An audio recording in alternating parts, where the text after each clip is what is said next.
Breaking down Sean's rest of season wide receiver rankings. That's what we're going to talk about today on Stealing Bananas. I'm Gretch. You can find Stealing Signals newsletter at bengretch.substack.com. All of the signal and noise from week one up there. With me, as always, is Shawn Siegele. You can find all of his great work at RotoViz. And it's funny, Sean, we were talking before we started recording here about last year we did some Sunday night stuff. I had a little hard time with that, with stealing signals right away Monday morning, and Tuesday morning we decided to kind of pivot away from that. You're going to be doing that with Colin Kelly this year on Sunday nights. That was an awesome show from you guys, your immediate reactions, recapping everything. But we were talking before how we have about 10 hours worth of stuff. I've been so excited to chat with you about everything that happened across the NFL in week one. We're going to start with receivers, which you wrote up. You also wrote up a rest of season top 10 running backs list. Obviously, get subbed over at RotoViz if you don't have that yet to get all of Sean's reactions every week. But this week, his rest of season rankings for how to react to week one. There's so much to talk about. We're gonna try to focus on receivers a little bit here. But yeah, good. It feels like it's been a month since we chatted. How are you doing? I'm doing awesome. The first week of the NFL season, it's unlike anything else. And so from that perspective, very excited. A handful of things we wanted to happen hit in a huge way. A handful of things we wanted to happen didn't hit or haven't hit yet. So we'll be on the edge of our seats for week 2 with those results. But mostly, it's just so much fun. I appreciate you mentioning the show I did with Colin. We had a good time with that. The feedback was excellent. I appreciate everybody for listening. This is the great time to point out, Ben, that as you mentioned, but Stealing Signals, the first 2 articles are out. If you're a new subscriber to Stealing Signals, then now you know what all the fuss is about. If you haven't subscribed yet, I don't know what you're doing, but you want to make sure you get over there. You will understand what happened in week 1 if you read those pieces. So I strongly encourage everyone.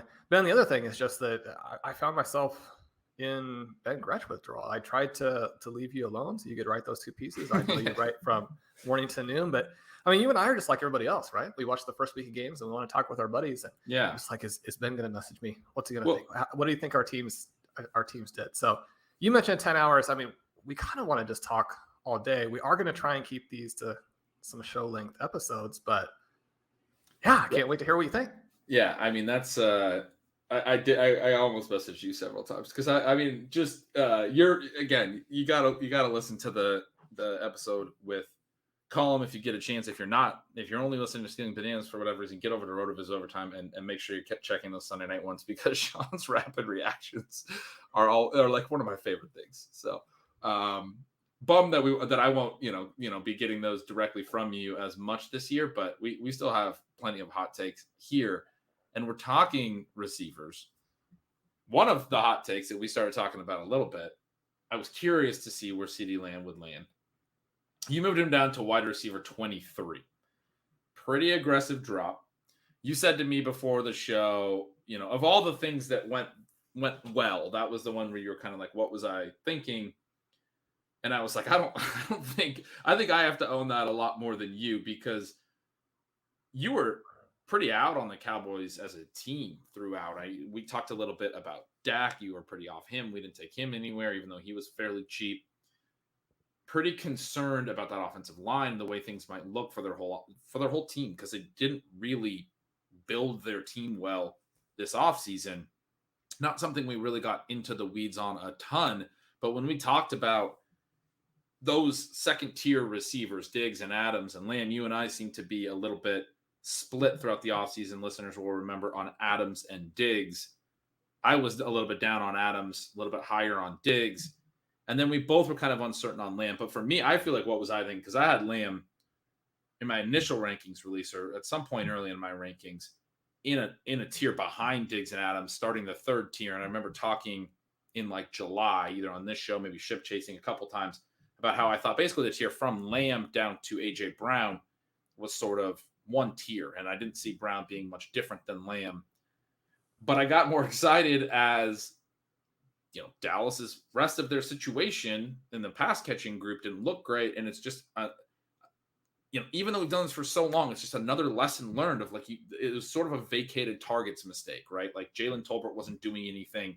It was clear that they're going to have like Noah Brown and guys like this running a lot of routes.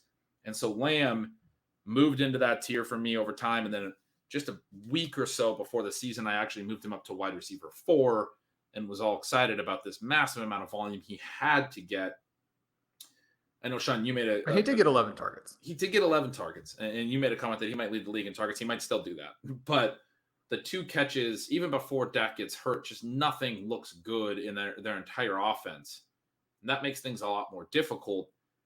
There were slight positives with Lamb. He ran routes on 98% of dropbacks. We talked about that in the offseason, that he hasn't actually gotten the full route share. That was part of the situation with AJ Brown as well, who we'll get to, I'm sure. But Lamb did get to run a ton of routes, and it seems like he's going to, gain those routes that he so far has not run, the full slate of routes. I think his career high is like low 500s, maybe like 515 routes in a season.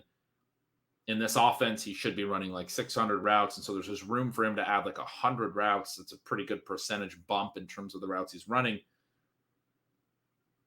But the efficiency stuff really matters. And he's been really efficient to this point. But this offense just looks like they're going to be so bad. And now obviously losing Dak.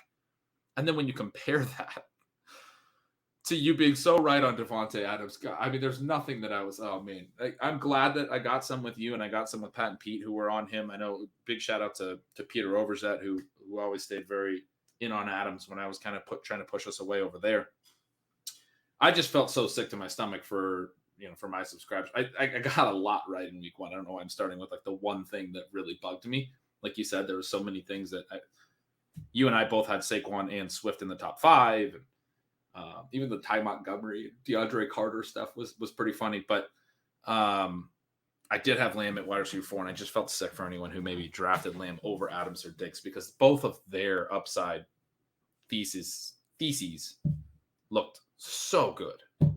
Adams in particular. It was funny, after Thursday night, you and I drafted again on Saturday, and you had talked about wanting to get a Diggs team because you were like, Diggs looked like, really what I was talking about was this idea that, Davis being more of a threat down the field might open up that shallower stuff for Diggs. We saw so many easy catches in the shallow area, and then he still hits on the deep touchdown. So everything for Diggs looked great, but then Adams looked even better. I mean, Adams looked like he had a 49% target share? I mean, he looked completely unguardable. I felt incredibly silly for ever doubting that the change of teams might limit how dominant he could be from a target perspective, but holy cow, that was an incredible game from him.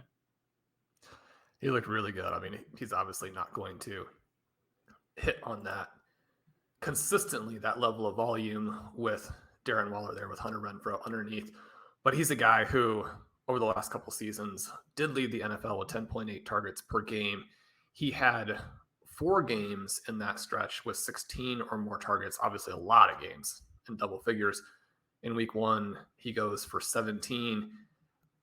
Derek Carr, I think, can play better.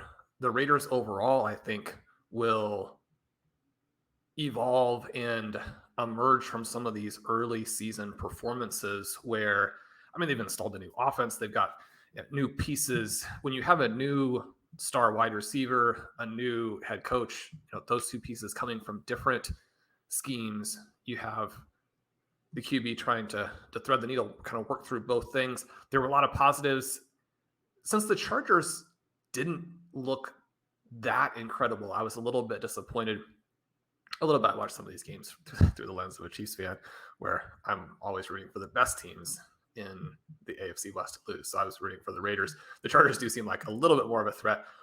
But yeah, you look at Adams and his ability to get open. He's not going to be quite as efficient with Carr throwing him the ball, but you love to see, as you mentioned, those massive target shares. My initial thought after watching the Thursday night game too was exactly what you said, that Diggs looked like his 2020 self. He looks like the guy that we referred to as the second coming of Antonio Brown. One of the main takeaways from week 1 is that, especially if you have some of these 0 RB teams hit on some of the guys. And, to this point, some of my favorite 0 RB candidates haven't hit. I still have a lot of enthusiasm for most of them. Obviously, it's sort of a really late pick like Amir Abdullah no longer looks very good. Most of them I still have a lot of enthusiasm for, but already, if you played a week this week where you have Cordero Patterson and Kareem Hunt in the game, along with those star wide receivers, it's going to be difficult for the running backs to keep up, even a Saquon Barkley, even a DeAndre Swift, because you have 5 guys who could be not just the wide receiver one, but challenge that sort of 24, 25 point per game area. I was doing a little bit of research yesterday to sort of calibrate my expectations using the RotoViz screener. There have been 8 wide receiver seasons this century with at least 24 points per game, 2 from the aforementioned Brown, 2 from Randy Moss. Not surprising with how good those guys are. 1 each from Marvin Harrison, Odell Beckham. Cooper Kupp did it last year. Devontae Adams did it in a game where he did miss a few games, in a season where he missed a few games. The previous year, we had 3 20-point per game receivers last year, 3 the year before. 2019 was a little bit of a down season, but 2018 there were 6. I think we could easily have 6 20-point per game wide receiver seasons this year. We've got 7 really obvious candidates, including your favorite and maybe the coolest story from week 1, where AJ Brown, I mean, he looks superhuman, right? And those 7 guys, that doesn't even count Deebo Samuel, who I think is a dark horse candidate to do it again after he did it just last year. Yeah, there are so many receivers to be excited about. The Adams thing, one note from Stealing Signals that was so encouraging is, even though, yes, he can't have a 49% target share every single week, it was as concentrated as we wanted it to be. Hunter Renfrow and Darren Waller both had 6 targets. There was 1 other target to any other receiver or tight end. So it's those 3 guys. And yeah, Waller and Renfrow might take a few more, but Adams is going to have a 30% target share. I mean, if they're only throwing to 3 players down the field, they're going to check down a decent amount, et cetera. But and just if he's getting that open, you don't even have to sit there and do the math necessarily. He's sending cornerbacks 30 yards the wrong direction. That's an exaggeration, but 10 yards the wrong direction with some of his routes. There was that little in and out route where he just stops on the sideline, and the DB is running towards the middle of the field for like 5 more steps, and Adams is already over here, and he's catching the ball like a punt. I mean, he's so wide open. Route running is very important, and he's so good at it. Probably undervalued it a little bit with Keenan Allen as well. It's interesting because those guys I've loved for a really long time for exactly that reason. But Keenan Allen looked great before his hamstring injury as well. You mentioned the route running, Ben. Can I throw in, I know this is kind of out of left field, but we didn't get the full volume I was hoping for with Rashad Bateman. But one of the puff pieces that caught my eye this offseason was how Bateman was training with Devontae Adams. Devontae Adams was kind of his hero. He wanted to be that kind of route runner. The Ravens-Jets game, especially early, was gross because of the weather, and they didn't hook up on some of their early plays. But, was there a receiver more wide open on any play all weekend than Rashad Bateman's 55-yard touchdown? I mean, he showed the speed that you're looking for from a vertical receiver in that offense. You want to have more volume, but I'm pretty excited about those Bateman shares. Yep. I think you have to be. The Ravens were plus 7% pass rate over expected. Did what they did last year when Dobbins was hurt, right? They said, we're not going to run our offense through Kenyon Drake. We're going to throw. Bateman's routes not like amazing, but I didn't really think they were that big of a concern. He was very clear of anyone else not named Andrews in the offense. Didn't have the great game. People who are, looking at this box score probably saying, man, without that long touchdown, he would have been screwed. But they also only ran like 52 plays, which is in part because they were playing Joe Flacco, got out to a lead, and then Joe Flacco offenses, when they're down, because he loves to check down so much, you're just going to matriculate the ball down the field in a way that doesn't make you competitive, and the defense doesn't care if you do it.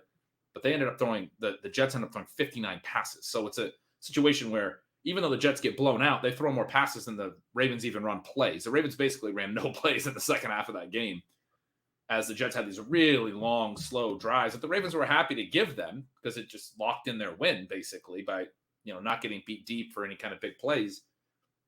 And so, you just have Flacco moving the ball nice and slow down the field. That hurts their overall. I mean, even though they were pass heavy versus expectation, it hurts their overall pass volume in a way that isn't the way that the Ravens typically have low pass volume, because they're a team that can play fast and can run a lot of plays. And if they get into a competitive game, will throw a lot more, and Bateman's numbers will be a lot better. I was very encouraged by him as well. But yeah, you were talking about the 24 point per game guys. I think you said there were 7 since 2000. I don't have that number right in front of me. You said there were 3 20 point per game guys in the last couple of years. And you said we're going to probably, we might have 7 this year.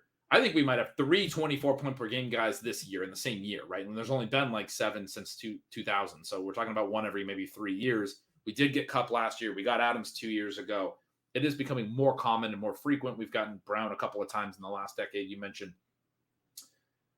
But Kupp looked like the exact same player that for 17 weeks last year was incredible. And then for the 4 postseason weeks was even better and had 21 games of ridiculous production. I wrote in Stealing Signals that for Thursday night, I was kind of feeling pretty good about myself for my argument that Kupp should never have not been the wide receiver 1. He was always looking, pretty solid to be able to continue this because of what he did all the way through the postseason, and teams just couldn't stop it. And he did the exact same thing. He looked the exact same way.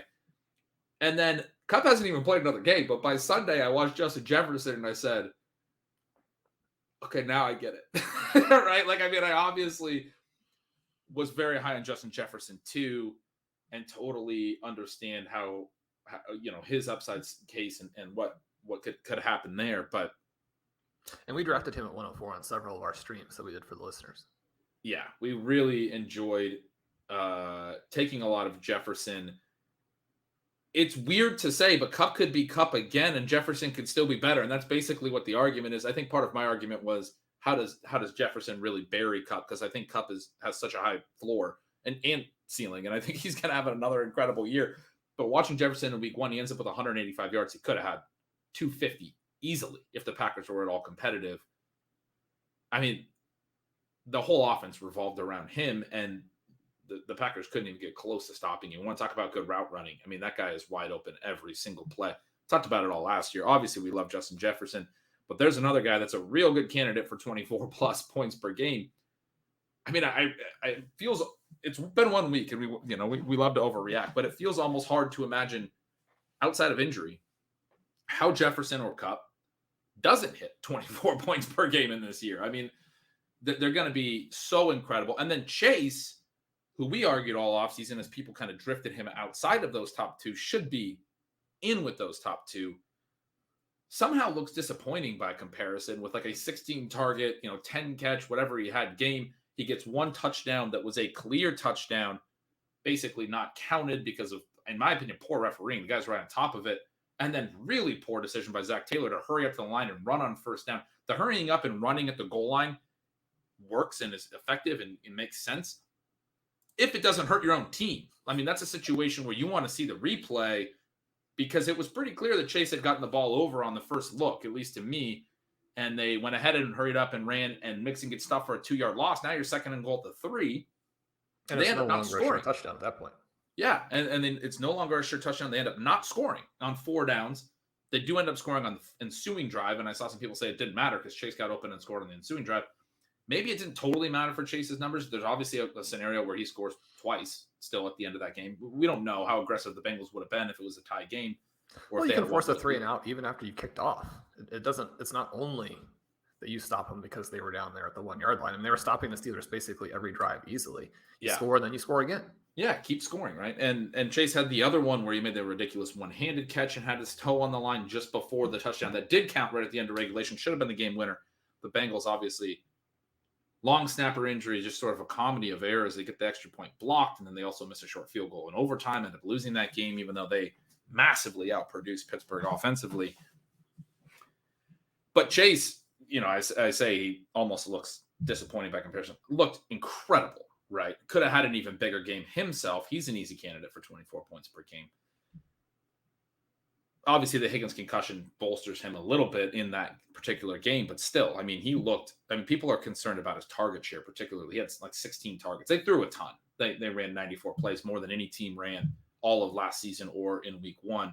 because they played 5 quarters and the Steelers couldn't do anything, like you said. So they just got to run an absurd amount of plays. They threw 50-something passes.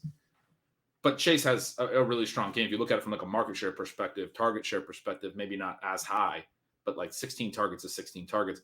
Adams looks like a guy who can put up 24 per game. Diggs looks like a guy who can put up 24 per game. Maybe not quite on the same level. I would definitely have Adams over Diggs like you do in your rankings. That's the top 5. And at 6, you moved A.J. Brown right there. It looks like in your final rank, you had him at 7. I did as well. So we were both, on A.J. Brown as the very next receiver after the top 6 go off. He looked incredible, right? And so the fun numbers on him, he ran 40 routes. His career high is 42. He had broken 40 routes twice in his Tennessee career in 3 seasons. I talk a lot about how the Tennessee offense wasn't necessarily perfect for him. He also ran a 95% route share. He's only hit that route share, I think, like 4 times in his Tennessee career. Very frequently was in this like 83 to 86% route range because Tennessee would do the stuff where they do like power formations and then run some play actions off of that and not even have a wide receiver on the field necessarily. And so they're already a team that's not throwing a ton, but then they were mixing in, 10 or 15% of their passes are plays where they don't even have A.J. Brown on the field. And so part of it with the Eagles was, okay, they could throw more than the Titans ever did. They're not just one low volume offense to another, and they did in this game throw quite a bit. They might not every week, but they did. And then also A.J. Brown might actually get 95% of the routes instead of the 85% that he was getting at times. So he gets all the way up to 40 routes in his first game, both from a bump in, overall pass numbers and his share, which it was never bad with Tennessee, but it was never quite elite. And I mean, look what he does. Like that's all you needed was A.J. Brown to be able to run 40 routes, wins at every depth. They only took 1 deep shot really all game. Their ADOT as an offense, I'd like to see them throw downfield more. Their ADOT was only 4.1. But A.J. Brown winning all over the short area of the field. People were concerned about Jalen Hurts' ability to throw on in-breaking routes. But A.J. Brown is elite at in-breaking routes, immediately a non-issue, right? Once you have A.J. Brown in the offense, that's where I get into people sometimes are getting too precise with data, right? Oh, Jalen Hurts can't throw the in-breaking route, so this is actually not that great of a fit for A.J. Brown. Well, now that he has A.J. Brown, he's suddenly very, very good at throwing that pass. So anyway, A.J. Brown, fantastic week 1 too. Well, it is interesting because our advanced stat explorer, when you look at some of the passing numbers, the first thing that did jump out to me was just how low the air yards per attempt was for Hurts. The other thing, he comes in as one of the least accurate quarterbacks from week 1. And I don't know that I would necessarily agree with that, having watched all of these games, and that's in terms of on target percentage, right? But you think about this game, and yeah, Devontae Smith wasn't involved. He's one of the players where I'm not really changing my thesis very much. I think you have to move him down a little bit because Brown was such a massive target hog. But Devontae Smith is good.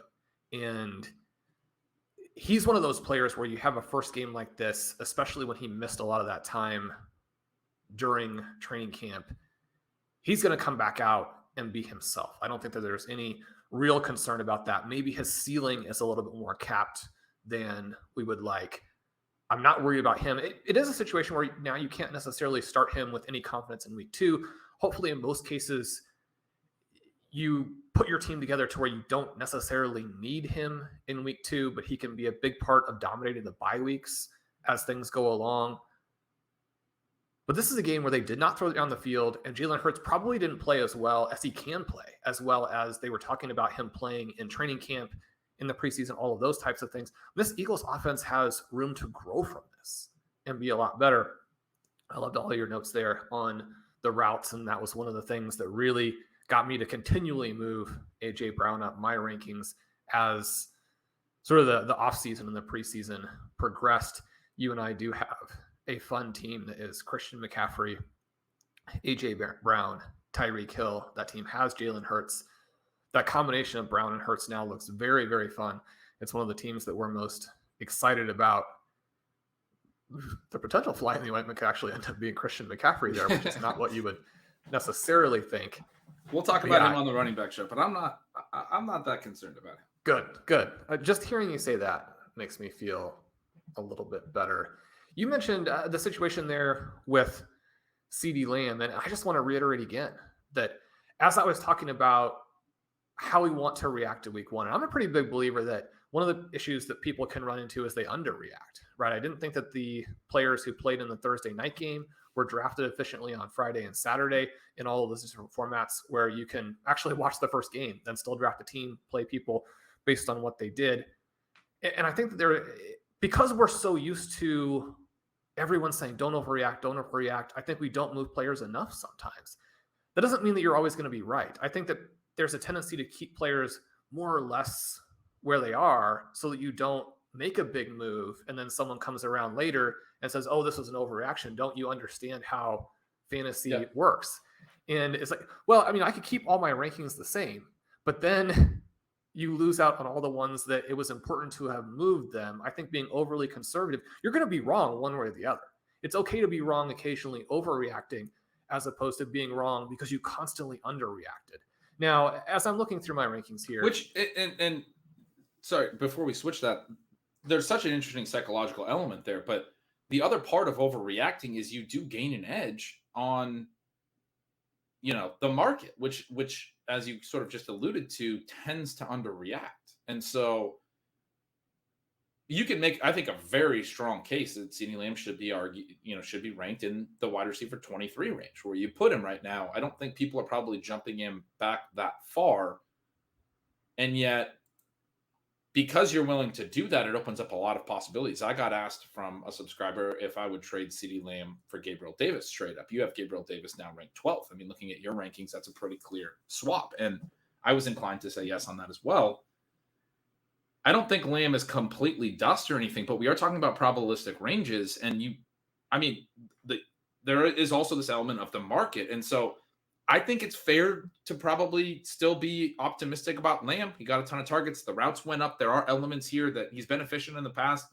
If their backup quarterbacks can play decent, Shawn, we always talk about your team that won it all with Josh McCown as the quarterback. I'm thinking, if they can get Josh McCown level quarterback play, then maybe Lamb can be what Alshon Jeffrey was that year, right? But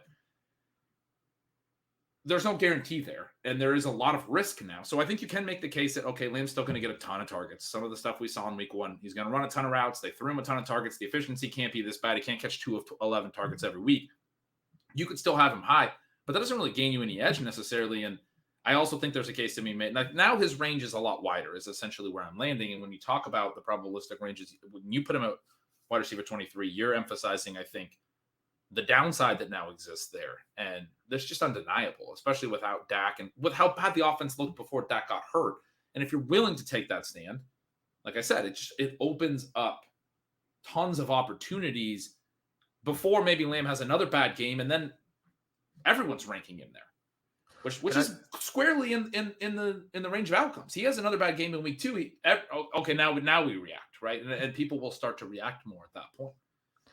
And at the end of this article, I kind of put the top 50 wide receivers into groups of sort of the buy low, sell low, buy high, sell high, and wait and see. And then just a little quick note afterwards saying, if you're going to sell low, don't give the player away. But selling low means to sell now after you've lost a little bit of value, as opposed to selling in a month when the value is absolutely cratered. It's okay to sell low on some players if you actually are projecting them to drop. As I'm looking at the rankings here, I actually think there's a pretty decent argument for Lamb to be more like wide receiver 19. I think that, as a few days go by and someone that you had on some teams and some teams otherwise maybe are awesome, and you're thinking, if I just hadn't made that mistake, then I'd be sitting pretty right now. Just the psychology comes into it both ways. I think that when we talk about players we were wrong on, it's interesting because you look at the players that you're right on in week 1, and almost universally, you're going to think, okay, my thesis was correct. I know what I'm doing. People should have listened to me on this player. This is how it's going to be. That's not necessarily true, but that's how you almost universally think about it. On players where you were wrong, you tend to either think, well, Kyle Pitts. It's like, the Atlanta Falcons look good. Marcus Mariota looked good. Drake London looked fantastic. This team should be able to score some points. It's a little bit unfortunate that they got way ahead and then didn't have to be aggressive. It's super unfortunate that Arthur Smith made some bad decisions and that Marcus Mariota, despite playing really well, actually made a couple of key mistakes that really hurt them. The Falcons should have won this game easily. I don't think that they're going to win most of their games easily. I think that Kyle Pitts is still a great play. That's the kind of thing that you think when you're wrong on things, especially if there's some context that would lead you to believe that. You do have some players, though, where you feel like you were so wrong that maybe you do go a little bit in the opposite direction where it just does feel like the sky is falling. For me, Liam fits into that category. But again, I think justifiably you have to move him way down. And just like you mentioned in the intro, it feels like the mistake happened because we let ourselves get talked into a volume play. And it's just so crucial to never do that. And, if you But on the flip side, part of the volume play with Lamb was that he's been very efficient so far and was that he has the efficiency and the good player element to him. Yeah, I think you can bet on that. And we kind of bet on those things together. But one of the things that you always talk about, and I think is the way that you have to look at wide receiver play, is that drawing the targets is the skill. The efficiency comes from both the receiver and the quarterback and kind of the overall scheme. It comes from those three things. So it's not like wide receiver talent doesn't factor in, but a guy who is efficient at a certain target level, because that's where he can get open and legitimately draw targets. If you then get into a situation where you have to force him the ball, the quality of the targets drops in many cases, not in all cases. I mean, one of the things that we thought about Ceedee Lamb was that just they had not featured him the way that you have to feature someone of that ability level. Well, that doesn't look great through the first week. Yeah. Especially because he doesn't get open. And then, he's been very disappointing at the catch point. He's just not doing a great job. I think you put that incredibly well, where the efficiency is, on both the quarterback and the receiver, but also the scheme. Are you, is the coordinator, is the offense good at scheming really easy and open looks and using the player correctly? And then also this element that we can think Lamb is good, but to scale up to, they're throwing to this guy every single time and he's still making plays every single time, you have to be elite. And that was sort of the question. So that's why a lot of people didn't want to rank Lamb too high.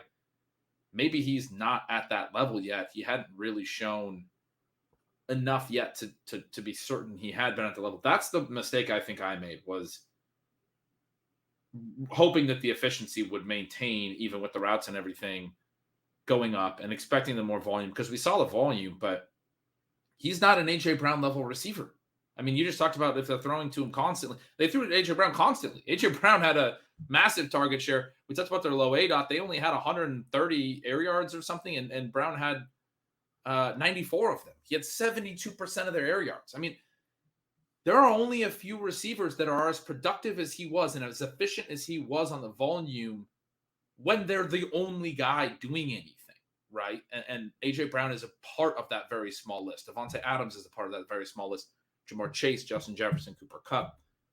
I'm not even sure Stephon Diggs is a part of that list, and you actually have him as a sell high, so you're not necessarily buying either. There's a very limited number of players that it really doesn't matter what the defense is trying to do. They're just that good.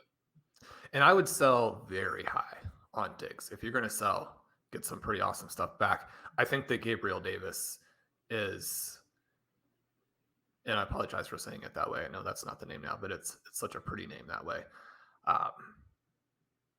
He's going to get what Diggs did in week 1 is going to open him up for even more volume. I don't think that you can have enough Davis shares at this point.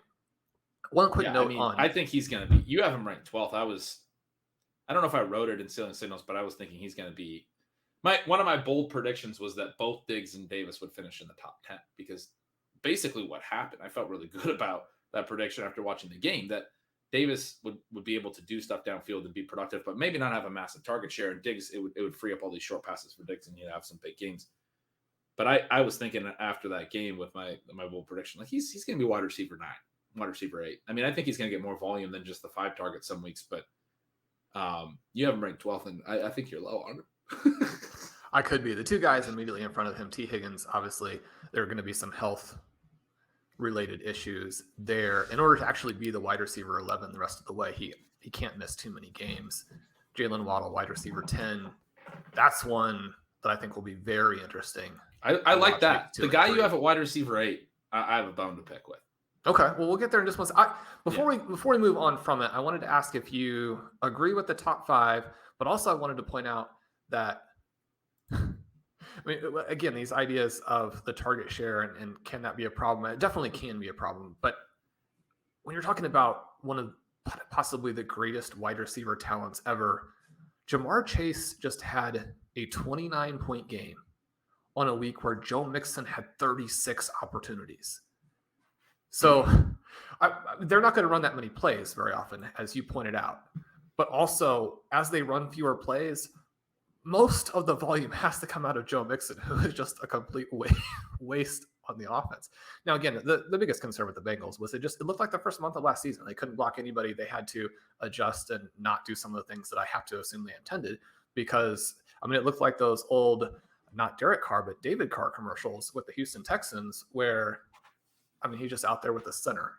Yeah. and the defense. Burrow is getting absolutely destroyed. I do think we can give some of that credit to the Steelers defense, which might not look as great now that TJ Watt's going to be out for a little bit of time. And that sounds like it might not be that long. But the Steelers have a good defense, have oh my goodness, talent. And unbelievable. And even if they, I'm qualifying this by saying, even if they don't look great the rest of the way, I don't think we can criticize the Bengals too much because of that. But their offensive line, they brought in a lot of upgrades, doesn't necessarily have the continuity yet. It has to play better as well. But hopefully, right, that's not every week for Burrow. That was every week last year. He took a ton of sacks. So I have Jefferson, Kupp, Chase, Adams, Diggs. They were my top 5 to start the season. After watching Kupp and Diggs on Thursday night, just like you were saying, I was thinking, well, Kupp probably moves ahead of Jefferson. Diggs probably moves ahead of Adams. But then we did get the verification of the positive thesis for those two players as well. I know, it's so crazy. As good as Kupp and Diggs were on Thursday night, I'm right there with you. Jefferson, I think, would be my wide receiver 1 right now. Adams would be my wide receiver 4. So, to your question, I agree. I agree right through to wide receiver 7. You have Brown 6. You have Tyreek Hill 7. And Tyreek Hill looked great. They moved him around a lot. If you go look at his next-gen stats route chart, a lot of movement. Even his 2 catches of more than 20 air yards were on plays where the route starts sort of horizontally, laterally, and then it curves up the field because he was in motion. And so they're doing a lot of that in a way that doesn't allow defenders to line up straight in front of him and stop him from running freely. That's obviously great for a guy with his speed and his ability. He could have had a long touchdown on the first snap, but Tua got a bad snap and wasn't able to get the handle on it and short hopped him. If he gets the ball to Tyreek, he was pretty wide open about 25 yards downfield, probably runs away from everyone. So I think Tyreek is the wide receiver 7 as well. I really like your top 7. So I have Michael Pittman number 8. My final rank on him was 18. That obviously was below his final ADP of 9. And one of the things that I always want to do and force myself to do as well is to react even if it doesn't make my rankings look good. And you need to admit that you're wrong, or at least possibly wrong. Incorporate in new information. I don't think that Michael Pittman looked amazing.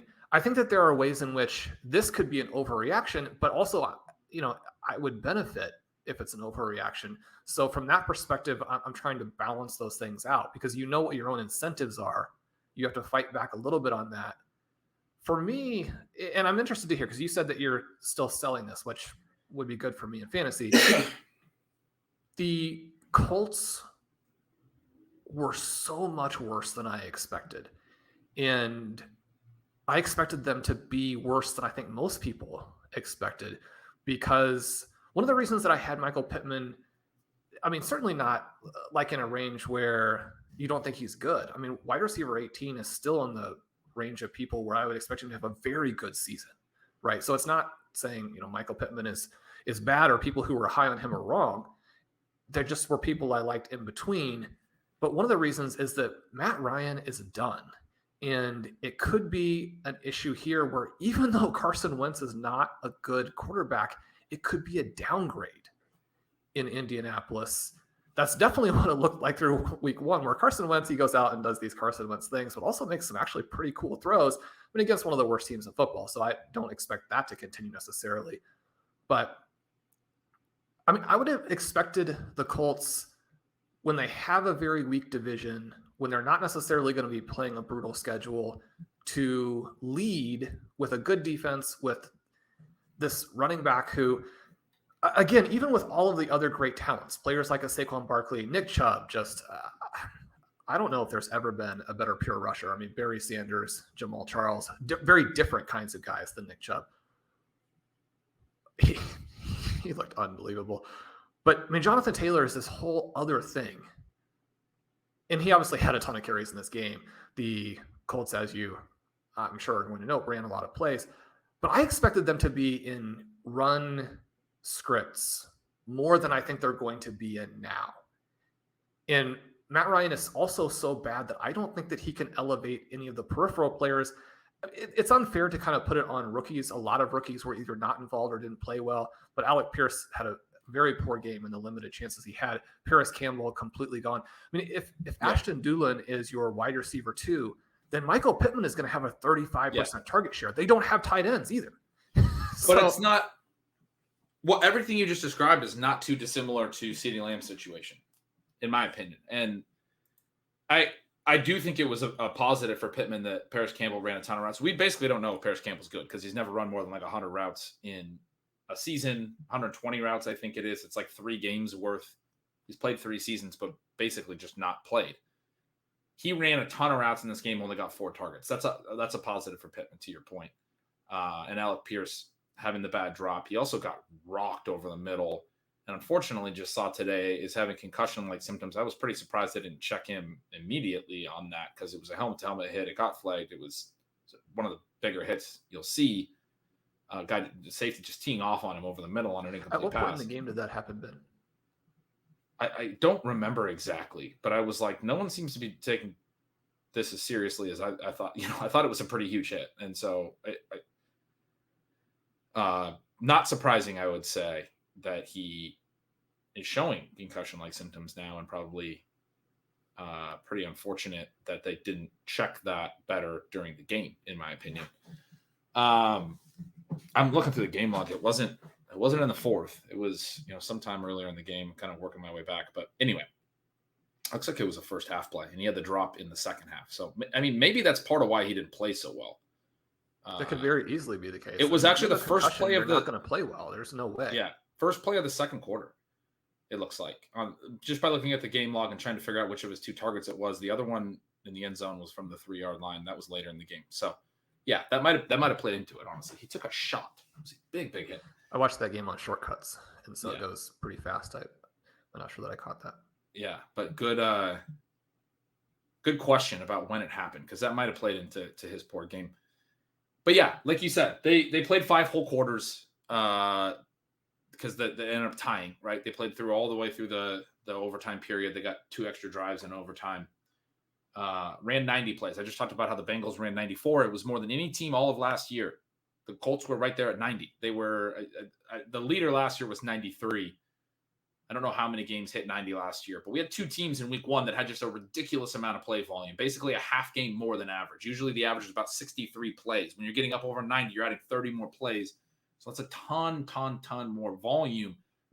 They were still 7% to the negative in pass rate over expected. They were behind, and they were like, we are screwed. We're giving the ball to Jonathan Taylor every single time. It was very similar, actually. We talked a little bit in the intro. You talked about Saquon Barkley. I'm excited to get to him on the running back show. But the Giants were surprisingly incredibly run heavy, but in part because they were like, we can't do anything passing the ball, right? And so we saw that a little bit from the Colts late. I think they were trying to throw the ball early. They wound up with 50 pass attempts, which is a lot.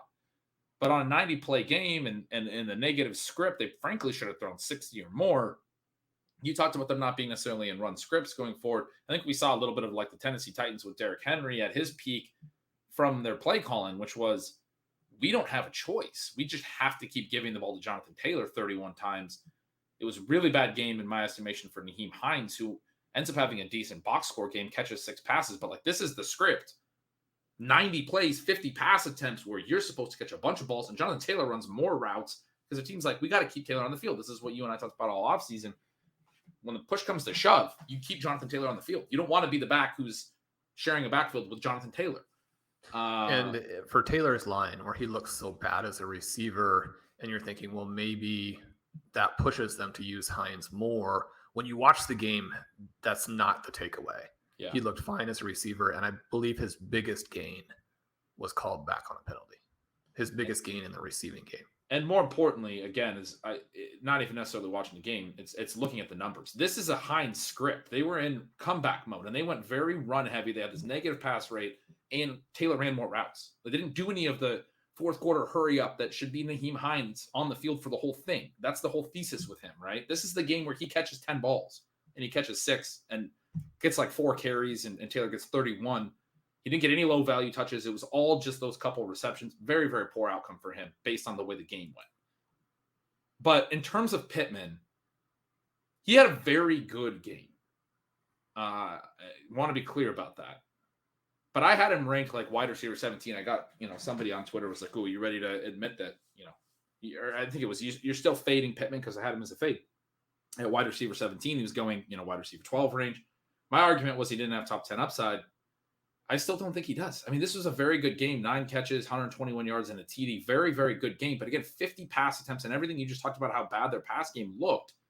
There's going to be games that are a lot worse than this. When you run 90 plays, that opens things up. His targets he ran a ton of routes, right? His targets per out run were good, but they were like a percentage point higher than last year. It wasn't like he took some huge step forward. Small sample, right? He could still have 30% target share, targets per out run games. I'm not making the same concerns with Ja'Marr Chase, who had basically the same situation where his targets per run weren't crazy because there was so much pass volume. And I am, getting excited about like AJ Brown having a massive targets per run. So look, small sample stuff. I'm being picky there, and I understand that's not necessarily the right way to look at it. But as far as Pittman's concerned, like this is the game I would have expected from him too. Much like I just said from Hines, he is their number one. None of the other receivers were stepping up. You would expect in a 50 pass attempt game that he would have this type of game. And in that context, 121 yards and a TD. Look at the Justin Jefferson, Cooper Kupp, Ja'Marr Chase games. I know he's not supposed to be in that class, but this is the game where he should have had 170, 180 yards if he's that player. To me, again, we just talked about the elite talent and being able to overcome circumstance. He did catch 9 of his 13 targets. He was efficient, Pittman. But whether it's his quarterback or his scheme or the run-heavy offense or what have you, this final line, relative to how many plays they ran, the fact that they played 5 quarters and every other element of it, I mean, look, Pittman looks very good, but people have had him ranked as essentially the 12th overall receiver, and now you have him 8th, and I just don't think he's that good in this to overcome what I expect from this offense going forward. What I said is, okay, I had him 17th, but in part of the reason I was calling him a fade at his price in the early third is I want the guy to have elite upside. I didn't think he had elite upside. If I missed on him, I felt like it would be a small miss, and I was okay with that at that cost. I think I definitely would move him up. I said in Stealing Signals, I think he'll finish maybe wide receiver 12 to wide receiver 14 after watching this game. He did take a little bit of a step forward in the targets per out run. He was efficient in week 1. There was a lot of elements to be excited about, but just the sheer volume and the setup of this game against the Texans, no less, indoors, like there's no elements that should have limited him from having a monster game if he's a top 10 player. Again, I ranked him wide receiver 17. I feel like, yeah, he's probably going to beat that, but he's not going to crush me. This game should have been bigger if I want to be worried about Michael Pittman. I think all of those things are true. And again, it's a situation where if it goes a little bit differently, then as you mentioned, he could look a lot like Ceedee Lamb. And that would be a concern. So you say you would move him down. So I have Deebo at 9. His situation now, I mean, he's just going to get this really cool Frankenstein workload. He's probably the best inside the 10 runner in football. They don't have a running back. They don't have their tight end. It doesn't look like they're going to need to go through him. I still am very... My first thing in watching this game is that even with the horrible conditions, he looks like an absolute superstar. I just don't think that people win in a big way by betting against superstars. Waddle has the long touchdown. He showed the game-breaking ability, and I think that as the season progresses, this offense is going to be absolutely fantastic for him. I'm glad that we have so many shares of him in the early and even some in the late 4th. Higgins down to 11 with the uncertainty. Davis 12. Judy at 13, which I think is still a little bit controversial Bateman at 14, Amon-Ra at 15. Amon-Ra actually played pretty poorly early, and Jared Goff did not look as good as I was hoping, but then he kind of piles it on late. So any specific concerns with those rankings? And then where would you slide Pittman in with that group? I would have Waddle, Higgins, Gabe, and Deebo all ahead of Pittman, who are the four you have immediately behind Pittman. I agree with you on Waddle. I thought the explosive play was awesome, just giving him a little bit of space after the catch, and he just goes to the house, right? And so now having Tyreek in the offense is going to create that. He didn't get a lot of the easy gimme catches. Tyreek got a ton of those. He did get a handoff. I think there's reason to believe that he might get more of the, easy PPR points that Tyreek got a decent amount of. More of them throughout the season, not more than Tyreek, but more of them than he got in week 1. And this is the opposite of the Bengals and the Colts game, where the Dolphins just really didn't need to do anything in the second half. And so their guys didn't get that stat padding that they still should get in a lot of games later in the season. Yeah, they did actually, interestingly, have the highest pass rate over expected and throw a little bit in the second half. I was pleased by that they were willing to throw with a lead, but that was in part because of the lowest expected pass rate in the entire league. Because like you said, they were winning. So they were still running. It's just the fact that they threw it all made them look like they were a very pass-aggressive team. Higgins, I would still have very comfortably high. And I want to be clear, I don't think Pittman's bad. A lot of it is offense, right? I still think there's a lot of scenarios for Higgins that can be really positive in this offense. Gabe Davis, I said I would have over Pittman. If Pittman was in the Gabe Davis role in the Bills offense, I would rank him higher than I would rank Gabe Davis. I feel pretty confident that Pittman's a good player at this point. It's just that, I don't think necessarily either of them is elite. And it's that next level that we were talking about that we don't think necessarily Ceedee Lamb has shown that he has yet. Davis being with the Bills and what I expect from their offense going forward, being a lot more confident in it. Yeah, he didn't get anywhere near the targets Pittman got in week 1. Yes, he has more competition, but the efficiency is going to be there for him. And he's going to get the downfield looks. He's going to get the red zone looks. He's going to score more touchdowns than Pittman, I would guess. Obviously, Pittman can score touchdowns. Big physical receiver. Kind of a beast, honestly. I like Pittman. I have not understood having him in the top, 15, and then now having him in the top 10 in this offense, particularly. Like we were saying, the lack of target competition, less than ideal, or for faders, good for Pittman drafters and for Pittman himself. And he's been good. But part of my argument was last year when he didn't have much target competition, he wasn't dominant. He was very good. He was like wide receiver 17 on the season, and people expected a step forward because there's no target competition there again. And the offense, like you said, almost looks worse last year. What's that? Yeah, and it does look worse, and there was no target competition last year. Yeah. His numbers and his trajectory have not justified where he was drafted. It still may work out. I haven't ranked there. I think that again, it still might. What I think that you're saying is 100% accurate. They're not going to throw 50 passes again all year, based on how run heavy they went, and based on the fact that they ran 90 plays, which they won't do again all year. I mean, they might have one other crazy game, but this is going to be their top 2 most pass attempts in any game all season. And so from that perspective, it might end up being one of Pittman's best games all season as well. I mean, I think he'll have some games where he really consolidates targets and also has other good games. I think he's going to have plenty of good. Again, I ranked him wide receiver 17. I'm now saying I think he'll finish wide receiver 12 to 14, something like that. Better than last year. But he's just not top 10 for me yet. Deebo is the other one I didn't get a chance to mention, but I'm with you. Got carries at the 4 and 6 yard line. He looks like their goal line back. Good luck stopping him in there. And good luck stopping him. And obviously a terrible weather game. The receiving numbers weren't fantastic. Ayuk looked good running downfield in the little bit of work that he got. But I thought Lance looked pretty solid. I think the Niners offense is going to bounce back next week. I mean, you got a 30% target share for their goal line back. Yeah. I mean, Deebo is going to be pretty amazing. I do want to ask you about the Broncos, in part because this one I think does matter, and in part because we had kind of the fun offseason. Well, yes. Immediately when it happened, and then the sort of the running storyline with me thinking the Seahawks trading Russell Wilson was a slam dunk. Now, then, what they do with those picks. Sean. He looked so bad. Oh my God, he looked so bad. It was shocking, really, wasn't it? Yeah. Because you look at this game. So I have Judy 13th. I have Sutton 18th. It's really very tight within that group. I do think there's actually a tier break after Cortland Sutton at 18, which is one of the reasons why I said Ceedee Lamb probably belongs right in that 19 range. The guy I have ranked 19th, Mike Williams, was very tragically uninvolved in the Chargers game. So you have 7 targets for each of Jeudy and Sutton. You have 121 air yards for Sutton, just 73 for Jeudy. We know that when you have similar target numbers and one player has more air yards, that there are more ways for the deep threat to score. It takes fewer hits. And yet we actually saw them complete the deep pass to Jeudy, who looked more capable of dealing with the struggles that Wilson was having.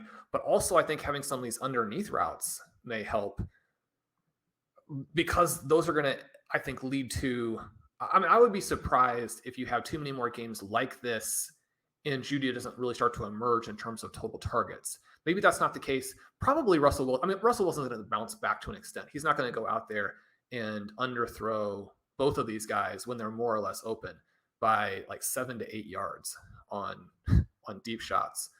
But I mean, there has to be a little bit of concern for Sutton that he's not going to be able to live up to the dream scenario.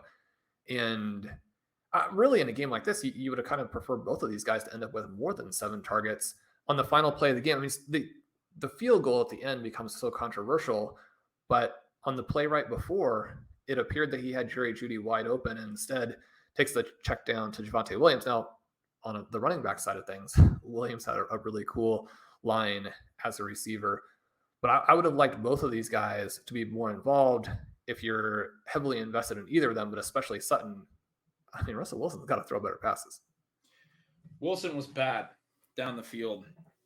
Should have been picked off in the end zone by Quandre Diggs on a sideline throw that you can't miss to the field side, and he missed like 10 yards to the field side. Like he basically threw a punt up there for the safety to run under it. I think that one was aimed towards Sutton, and Sutton didn't really have a way to play defense on it. It was just there for the safety to run over and maybe try to make a play. He missed to the field side on a couple other sideline shots, which you just, again, can't do. That's where the defender is. You have the sideline. Those deep sort of, rainbow bombs we talk about with Russell that he's so good at, he wasn't good at. Even the Jeudy touchdown was massively underthrown. Great play by Jeudy at the catch point. To your point earlier about Lamb not looking great at the catch point, that's been a concern for me with Jeudy, frankly. Smaller receiver. He played big on that play. Caught the ball at the catch point and got away from the defender and then outran everyone. Looked fast. I mean, got all the way to the end zone. Very impressive individual effort. Russell did almost nothing to help him there. I thought Jeudy looked great. I thought this passing game was one that we need to wait and see on overall, because we know for years the Seahawks have given up a ton of targets to running backs and a ton of targets to tight ends. They like to sort of take away some of the deep passing and allow for underneath throwing. Look like the Broncos' whole plan early on was we're just going to throw to the tight ends, like all 7 of them, a ton. And by the way, people were really concerned about Alberto. His route rate ended up being pretty solid relative to what I expected watching the game. He had the catch down to the 1. Still a little bit excited about him. And I think some of that, again, was game planned. It was designed to, like Andrew Beck and all that stuff early was designed in the flow of game. Later on, they had Alberto running a lot of routes and were throwing to him a decent Once amount. they got out of the sort of, as you mentioned, like goofy pre-planned stuff. And it's just one, too, where it's impossible not to have touchdowns make a difference to you. People would be a lot more excited about him if he had gotten 6 more inches. And he got so close. And it would have been huge for the Broncos, obviously, because they fumbled, I think, on the very next snap, right? That was one of the fumbles. But yeah, the receivers not having the huge game. I mean, I'm not even that concerned about Hamler, who only had 1 target, but ran 64% of the routes. That was exciting, actually, for me to see Hamler get out there that much.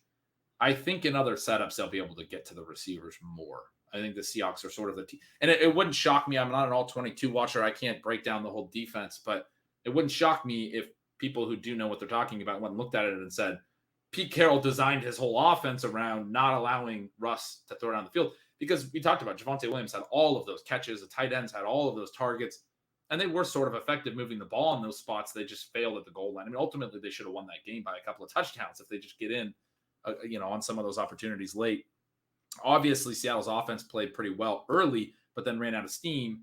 And Denver didn't play amazing early, and was kind of trailing, and then they got back into the game and frankly should have won going away, in my opinion, even though they weren't getting the ball down the field, because everything that Seattle was giving them underneath was actually effective in letting them move the ball. Again, they turn it over on on fumbles at the 1 yard line twice. And then on the last drive, just decide to stop playing, and kick a 64-yard field goal when they're giving you everything underneath. 4th and 5 to me would have been pretty convertible for them, the way that they were completing all these short passes.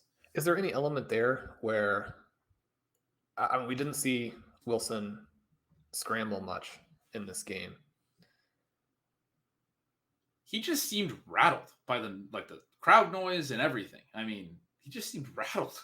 It just seems like if he has his, not even his peak athleticism, but if he is more or less himself. I mean, one of the things I would have liked to have seen, the play that kind of bothered me the most all weekend is when the Falcons had a 3rd and 3 from midfield with 8 minutes to go. And you pick up a first down and you more or less end the game. And instead of letting Mariota get out on the edge where he can throw to either Pitts or London, or he can run himself, they try and bash it up the middle on 3rd and 3. It's not like it's 3rd and 6 inches. You got to get these running quarterbacks a chance to do what they do so well, which is pick up 3rd downs. In the case with the Seahawks, you got all of with the Broncos playing the Seahawks, they've got all of those weapons, and you have an athletic quarterback. I mean, you got to let him make a play. It is kind of fun to see the confidence in the kicker. I mean, all your players want you to have confidence in him. He could have made that field goal, and then it was close. We'd be looking at it differently. So I don't know if we'd be looking at it differently. I thought about that. I thought it would have been really interesting because they obviously got bashed with the miss, and they wouldn't have got bashed as much. But I think I still would have been saying that was the dumbest decision I've ever seen. It was not particularly justifiable on any level, even if he buries a 64-yarder. But I'm with you on the Russ stuff, and it seems, there's all that conversation about how he wants to play out of the shotgun, and maybe that doesn't allow him to be moving as much, as under center and doing some play action from under center, some rollout stuff. Maybe that's going to be a problem for them all year. I don't know, but it looked bad, and I'm willing to at least wait and see what happens in a more normal game. I do think there's probably emotional stuff related to Russ being back in Seattle. It wouldn't surprise me if that looks like a very weird game at the end of the year relative to whatever else they do the rest of the year. Now, they could still have struggles, but it might still look different, those future struggles, right? So Broncos still going to be good. Seahawks still going to be pretty iffy. Yeah. The Seahawks and Geno Smith looked great during the stuff that was very clearly scripted. As soon as they had to adjust and react at all, as you mentioned, couldn't move the ball. They only finished with 49 offensive plays, lowest in the league. The Panthers were the team that was one above them at 50, and we'll talk a little bit about that as it relates to McCaffrey. You moved DJ Moore way down too, and I have, I love him. I have a hard time with how to respond to what happened in that game because they did only run 50 plays and they looked so bad offensively. I mean, again, only reason they were even in that game was a 50-yard pass to Ian Thomas on basically a blown coverage up the seam. Leads to a short McCaffrey touchdown, and then a blown coverage over the top, Robbie Anderson's 75-yard TD. That was 125 of the passing yards. 2 big plays. Basically got nothing else going. That was, I think, more than half of Baker's passing yards. I think he had about 100 in the rest of the game combined. They weren't able to get anything going rushing. Matt Rule looks like a horrible coach. All of those things. But at the same time, the Browns want to pound the ball, run the clock. You knew it was going to be a slow game. They only ended up running 50 plays. I got to think there's going to be more plays going forward and more opportunity for DJ Moore to actually do some stuff. But they look terrible too. Anyway, setting that aside, I'm with you on Seattle. 49 total plays is not, as good as they looked early, they actually had some drives early where they ran a decent number of plays. Maybe some of that's because they were pretty efficient on those early drives and didn't run a ton of plays. They didn't have any 10-plus play drives. But still, later, like you said, after the big first half, just weren't able to get anything going. Weren't able to sustain drives, not able to run 5, 6, 7, 8 plays on a drive. Denver really had the ball way longer and for a lot more plays, 15 more plays. So anyway, I'm with you. I think that's going to go down as a weird game, sort of for both teams. Seattle looked really good, but probably we shouldn't be too optimistic about them. And then, you were asking more about Jeudy and Sutton and their value. And Jeudy made that incredible play. it's easy to be really excited about him as a result because he looked great on that play. But Sutton didn't have a bad game either. He had like 72 yards in a game where, again, the receiver's not very involved. So it's something that you talked about not wanting to underreact, and we shouldn't underreact. We should be excited about Jeudy. But for the most part, I want to reserve too much of a reaction on Denver until I see another game. And Ben, that was so much fun going over the wide receivers with you. Obviously, we got a few more players in that 2025 range we didn't talk about. But before we leave, okay, it's already been a long show, but there's a guy you moved up a few spots that you were a little more excited about all offseason than me that I really liked, and that's Juju Smith-Schuster. 8 targets all in the first half. They blow out the Cardinals. They're blowing them out by halftime. They have a 5-play touchdown drive to start the second half and get up to 30 points. I think it was 30-7 at that point. Not really concerned about what happened from then on. 8 targets in the first half, had a 9th that was incomplete, but negated by a roughing the passer penalty, so it doesn't show up in the stats. That was a downfield target, which is important because these 8 targets he had, 10.3 ADOT, would have been even higher with the other down. I mean, he was actually running routes downfield a little bit, had space to operate. The whole offense had space to operate, looked fantastic, but particularly, I think sort of my thesis on Kelsey throughout the offseason looked good, but Juju looked like the other guy in that offense when it mattered, when they were doing things effectively. He looked more like his old self. Maybe he's not the 2018 version of himself, but he's now clearly in an offense where his ADOT's not going to be 3 or 6 or whatever. And he's going to have some room to move around after the catch. The 2 fumbles sucked, but that was a guy. I don't have a lot of Juju. That was a guy in the middle rounds where I was like, I want to make trade offers for him. And I'm afraid that I'm going to get buried by him in main events and in our high stakes stuff where I didn't want to draft him very much because I thought he looked really good and could have a really good season. Yeah, the Chiefs are always a hard team for me because there's so much emotional investment. I think they're going to end up with too many weapons for him to have a better than 21% target share very often. But the biggest takeaway I had was just, again, how much of a breath of fresh air it was to see him target at all depths. I mean, you mentioned that jokingly the 8 out of 3 or the 8 out of 6. You can use the NFL Player Stat Explorer. You can go back and look at where the targets actually break down in some of his past seasons. You'll be able to track, obviously, going forward, what it looks like in 2022. In 2020, obviously, he wasn't healthy last year. In 2020, 59 of his 128 targets came within 4 yards of the line of scrimmage. So he literally did have a 6.08 out that year. It'll be very fun. The other thing for me watching this game, and again, it's impossible to watch the games not through the lens of what you expect to have happen and what you want to have happen. I don't think that Hardman and MVS can be big volume impact players here. You see that 30-yard reception from Sky Moore, who more or less doesn't get to play. If you're looking at weeks 9 through 17, Sky Moore is going to have a huge impact on this. This offense is going to be Kelsey, Juju, and Sky. I mean, and I wrote, he only had 19 routes on 19% of dropbacks, which is less than 19. I mean, very, very limited routes for Sky. Had the 30-yard catch, like you mentioned. I wrote this week to anyone, there was multiple paths with Sky, but this is a perfect example of what we talked about a little bit, Sean, pre-season, where the rookies, you have time. Everything's going to move sort of in one direction for them, which is typically towards more work. And we didn't talk a lot about the rookies on the show, but a lot of them got a lot of work. Drake London over 80% routes, Jahan Dotson, Chris Olave over 80% routes. I see you have Olave as a buy low. I disagree there. 9% targets per route. Michael Thomas looked great. Jarvis Landry looked great. I think he's going to have a hard time earning targets. Sort of the thesis that we already thought. He ran a ton of routes. Traylon Burks didn't get to run a lot of routes, but earned 5 targets on his 13. Garrett Wilson, 23% targets per route run. Very good for week 1. Didn't get a run, a full set of routes, but earned volume when he was out there. London on his high route share did also earn 23% targets per route run. Very good for a first game.